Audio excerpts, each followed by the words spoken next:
What's up, Turtle fans? I'm the White Foot Soldier, and today I'm going to be discussing a new character in the IDW TMNT series who I believe is going to play a prominent role going forward.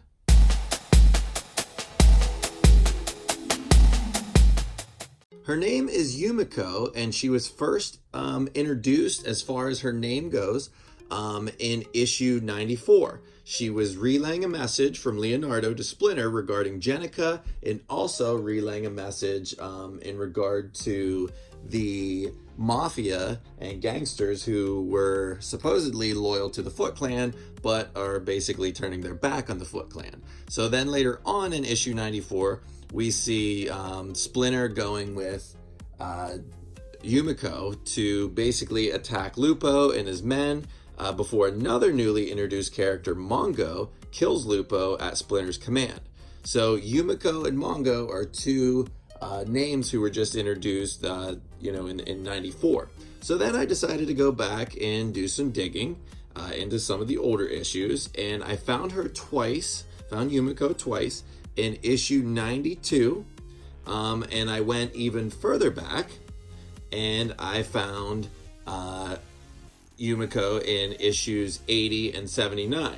So issue 80 is the invasion of the Triceratons, of course, and that was part 5.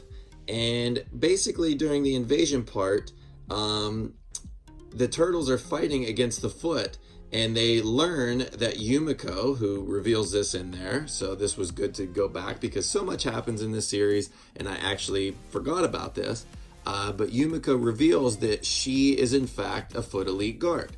Now, Foot Elite Guard are, of course, the most fearsome warriors in, the whole Foot Clan. So there are 5 of them in issue 80 that are featured, and they fight the turtles. Of course, now this was when, Splinter and the turtles were kind of not getting along, and they were having some disagreements as far as the Triceratons go. So she wasn't out to kill the turtles. They were basically just fighting, and she said to incapacitate, I think was the word that she used in one of the panels.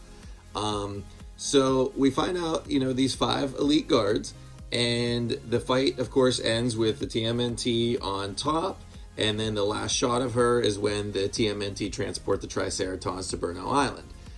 So she was obviously okay after the fight and everything, as were the 5 elite guard. So now we go back even a little bit further, and I believe if I looked through everything correctly, I even went as far back when Shredder was ahead of the Foot Soldiers and the clan in general, and I did not see her pictured in anything. So I think that she was introduced in issue 79 as far as being in the frames of the comic. She was not introduced by name, of course, until 94. But her first appearance in issue 79 on page 19, as she was with Splinter as they prepare to fight Commander Zom and the Triceratons. So I believe that, like I said, was her first appearance. Now, the thing that struck me, of course, whenever a comic series introduces a character by name, then we know that chances are they're going to play a bigger role in the series. They're not just usually going to, be a one-off. Okay, Yumiko, go do this, and then we never see her again. Well, clearly, I think that these shots were given to us back in issue 79 and 80, and then, of course, later on, because they were setting something up, so they wanted to plant these characters in there, and then we get introduced to them. So the thing that caught my eye recently, I just saw the cover B for TMNT issue 96. Now she's on the cover B, and I think she's attacking somebody on there, and of course I believe it's fighting against Karai and whatnot, but she is featured on there, and you can see some of the other Foot Elite in the background, and I think that she's going to play a big role going forward if they used her in the front of the comic. Now, here is my hope. My hope is that she does replace Jenica, of course, who was mutated recently into a turtle, and become kind of like Splinter's second in command, because I feel like I've always loved a woman samurai or ninja. It's it's just really cool, I think, and I love Karai. I've always loved the character Karai. Then Jenica was introduced, and I loved her. It's just a neat, different twist on the Foot Clan, you know, because even in the movies and stuff and cartoons, I don't really recall there being other women featured as foot soldiers, and I think that it's important, you know, to see these strong women characters in the comics and in today's society in general.